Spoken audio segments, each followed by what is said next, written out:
guys are good? Everybody? Good, good.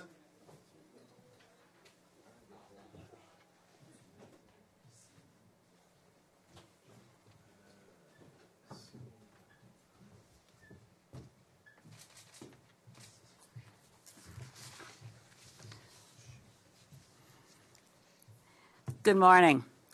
Bienvenue ici pour la conférence de presse sur un sujet tellement important.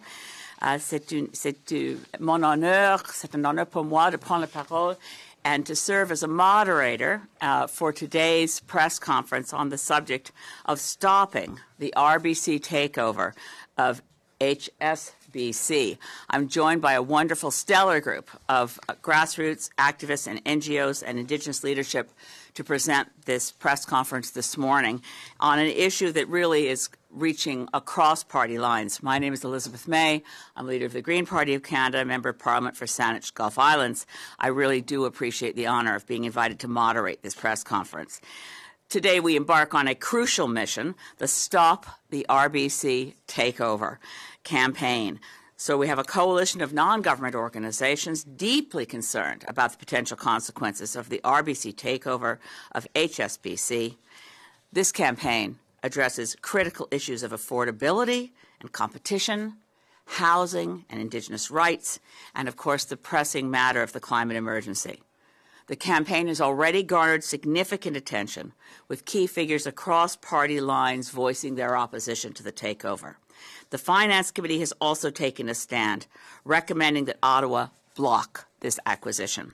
It is noteworthy that political parties across the spectrum, including Conservatives, New Democrats, Greens, et aussi le Bloc québécois, sont unifiés contre cette décision d'avoir un deal. We are against the deal of the takeover. Currently, the proposal is under the scrutiny of OFC, the regulator, and it will reach Minister Freeland's desk for final decision after the scrutiny by OFC.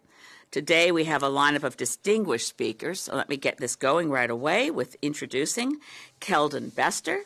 Keldon is the Executive Director of CAMP and is a Fellow at the Centre for International Governance Innovation. His extensive background includes roles as Special Advisor at the Competition Bureau and is a Fellow at the Open Markets Institute. Over to you, Keldon. Thank you so much. So in the current housing affordability crisis, Canadians need all the help they can get when it comes to making ends meet. Polling shows that from March to October of this year, the number of Canadians who consider their mortgage very difficult to pay is set to double, and we should expect that number to rise as more homeowners refinance in a higher interest rate environment. As an aggressive competitor, HSBC Canada represents the kind of competition that benefits Canadians by bringing down prices and offering choice, not just for HSBC customers, but for customers of the big banks as well when they go to refinance and look for some financial relief. At nearly 25% of the lending market, RBC is one of the largest lenders in the country and the largest player in the mortgage market. If RBC wants to grow, it should do so by competing aggressively for customers instead of buying up its competitors. Action on behalf of the government to block this takeover is needed because Canadians cannot count on weak competition laws they themselves are proposing comprehensive reforms to protect us in the banking sector. Industry watchers correctly called the Competition Bureau's decision not to intervene in the transaction a dark day in mortgage competition, even though the Competition Bureau admitted it would reduce rivalry in the mortgage market. Canadians should not bear the cost of laws that allow the largest financial institution in this country to buy up its competitors. Thankfully, it is within the Deputy Minister's power to take a broader public interest view of the transaction and block the proposed takeover to preserve housing affordability. The last thing Canadians need now is less competition for one of the most important financial decisions of their lives. The Deputy Prime Minister has a unique opportunity to act in the interest of Canadians, and we urge her to take it. Thank you very much. Thank you, Keldon. Keldon, of course, is with the Canadian Anti-Monopoly Project. Our next speaker will be Julie Segal, Senior Manager of Climate Finance at Environmental Defence. Over to you, Julie. Thank you, MP May. So I'd like to start by saying that climate experts would be deeply concerned if this merger were to go through, particularly without any climate conditions on the proposed purchase. If the federal government wants to keep its promises to Canadians of climate action, it has to regulate the financial sector in a way that aligns with the Paris Agreement and the Canadian government's commitments under it. With this proposed deal, RBC would be growing its business in a direction that would, frankly, entrench Canada's financial institutions in a direction that is not aligned with our climate agreement commitments. So a very important piece of this puzzle is that the Royal Bank of Canada is recognized as one of the worst banks globally when it comes to climate action. They are the largest global financier in fossil fuels, which of course are the leading cause of the climate crisis, which is making life harder for Canadians across the country and harming the communities and places that we love. On the contrary, HSBC has taken climate action much more so than the Royal Bank of Canada. While RBC has a ratio of funding fossil fuels versus clean energy that's one of the lowest of any banks globally of 0.4%, HSBC has a much more positive funding of clean energy versus fossil fuels of 0.9. If essentially RBC has committed to achieving net zero, RBC has made climate commitments, but does not have a credible climate plan. On the contrary, HSBC Global has a climate plan, but RBC would squash that progress in Canada if this merger were permitted to go through. Important to recognize why climate-related factors are important for financial sector considerations, like any proposed merger of banks. Financial risk in Canada is heightened by climate change. Over $100 billion of Canadians' assets are at risk of losing their value if our financial institutions like RBC continue to move too slowly on climate action. This is a matter of competitiveness, not just about competition, but ensuring that the Canadian economy is able to succeed in the green transition. We have to make sure that our financial institutions are aligned with climate action. This is important to consumers who are increasingly wanting their investments to align with sustainable choices, and allowing this merger to go through without climate conditions would limit sustainable options for investors who want their finances to align with their values. This is also a missing piece of Canada's climate plan. Aligning our financial sector is key if Canada wants to succeed on its climate commitments. And what we therefore recommend, we see this as an opportunity to build on the government's announcements in the Fall Economic Statement for a Sustainable Financial System, and to ensure that climate considerations are at the center of this deal. The government has an opportunity and should be ensuring that RBC either meets or exceeds HSBC's commitments on climate action, including HSBC's commitment in 2021 to rule out new fossil fuel expansion and their commitments under the Powering Past Coal Alliance. And should be ensuring that RBC develops a credible climate plan and that the best interests of Canadians are put forward on climate action. Thank you. Thanks to Julie. C'est clair que le bilan de RBC en sujet de changement climatique est affreux. Mais également, RBC présente un bilan très inquiétant en matière de réconciliation avec les peuples autochtones. Turning to RBC's impact on Indigenous rights. We are shifting focus now, and we'll go by video. I should say right away, of course, that we are here on the territory of the Algonquin Anishinaabe people. Ottawa is on Algonquin land, as in Parliament Hill. We're turning by video to Wet'suwet'en land defender. The Wet'suwet'en people have taken such a brave stance on project after project through their territories, disrespecting UNDRIP, and we turn now to Yves Saint by video with a statement from Wet'suwet'en territory.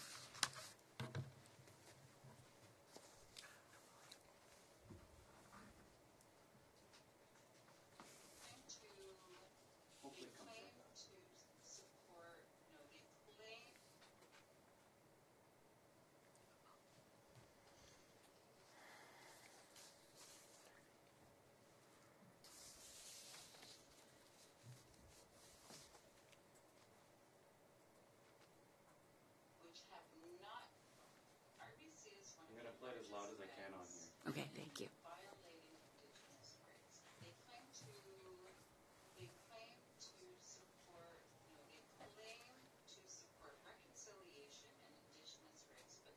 Far from the truth. We should not let RBC to grow, because RBC is invested in projects like the Coastal GasLink pipeline, which have not gotten the proper free, prior, and informed consent of the Wet'suwet'en hereditary chiefs. Making this project illegal. Since 2019, we have experienced year after year militarized raids of up to 100 RCMP coming onto the territory, ripping Wet'suwet'en people off their lands at gunpoint. This is inexcusable and disgusting. This is RBC's investment. Me, as a Wet'suwet'en person, everywhere I go, every talk I go to, every event, rally I go to, I am met with a sniper on the roof. And this is RBC's investments and treatment of Indigenous people. Just like the AGM at RBC's AGM last April, where we have experienced segregation. We experienced segregation as one of our guests from the United States had said, her own words, because we were segregated, that this is some Jim Crow. And this is RBC's treatment of Wet'suwet'en people and Indigenous people. And, we had security guards accost us. One of our hereditary chiefs, he had hands put on his regalia, which is sacred. I had RCMP push me at the door, and one of our elders was grabbed by the arm. So this is at RBC's AGM. It's treatment of Indigenous people. So I'm calling on the Finance Minister of Canada, Chrystia Freeland, to not allow RBC to grow. This is what RBC is invested in, and its treatment in Indigenous people. So it should not be allowed to grow. Thank you. Thank you, Gaila Kessler, and thank you so much to Yves Saint for sending us that message. Our last speaker is a distinguished international voice on housing. Leila Farha has been the UN Special Rapporteur on the right to housing and is a global director of The Shift. She'll speak to us on the critical issues of homelessness and why concern for homelessness should lead us to oppose this biggest bank merger in Canadian history. Leilani. Thanks, Elizabeth. Good morning. The Shift has joined this campaign because we're concerned that the impact of greater concentration of financial services and products in the value chain, particularly for tenants and homeowners. It is our position that Minister Freeland has legal obligations to review the merger for its consistency with human rights. It is not news to say that Canada is in the midst of a housing crisis. Home ownership is increasingly out of reach with high interest rates and unaffordable mortgages. Meanwhile, the cost of rental accommodation is skyrocketing. This merger is unlikely to make these conditions better and may make them worse. In the housing sector, the concentration of ownership of multifamily apartment buildings by a few real estate investment trusts is having a very negative impact. These actors are notorious for exploiting laws to raise rents and increase profitability. RBC is one of the country's top underwriters of equity and debt for these real estate investment trusts, and RBC is the top shareholder in many Canadian REITs. The expansion of RBC will simply be more of the same. This merger narrows the value base within the banking sector. This is a real loss. Let's remember, competition is important, not just for the downward trend on prices, but also because a diversity of values contributes to a fairer society. In line with this, Minister Freeland is required to assess whether the merger is in keeping with the provisions of Canada's National Housing Strategy Act, the aim of which is to correct for inequalities caused by housing policy. The Act requires that all policy decisions taken in relation to housing and real estate be consistent with human rights. Minister Freeland must assess whether this merger might result in any harm to tenants or current or future homeowners. Also, in keeping with Canada's commitment to the OECD guidelines on multinational corporations, Minister Freeland must ask RBC to engage in a human rights due diligence impact assessment prior to the merger. This would entail identifying and assessing adverse human rights and environmental impacts. Minister Freeland has indicated the government is determined to address the housing crisis. If that's the case, she cannot allow the most powerful financial actors in our country to gain more power without a rigorous assessment of their activities. She must ensure this merger does not go forward if it will contribute to or sustain the unaffordability of housing. Thank you.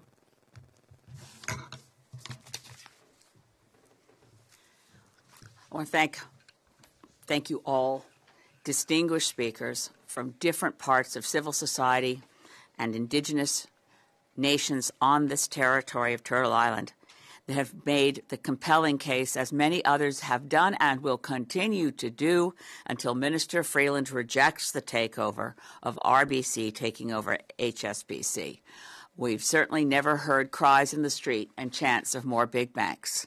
That's something we never hear, because increasing power for the largest funders of the climate emergency, funders and profiteers from injustice, are not the sectors of our society that we should be rewarding.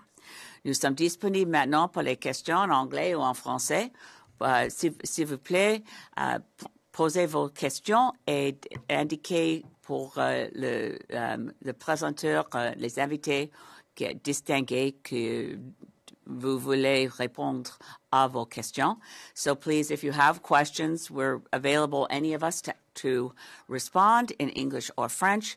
We are extremely grateful for your attendance here this morning at this press conference, and we ask you to join us in the campaign to stop the RBC takeover. Merci. If you are joining us on Zoom, please use the raise hand function now. Si vous êtes sur Zoom, utilisez la fonction lever la main.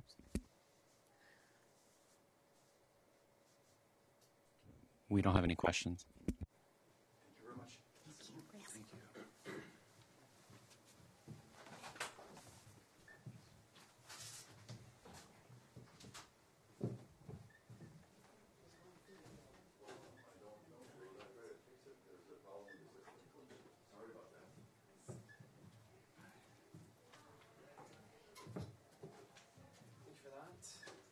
Recording stopped.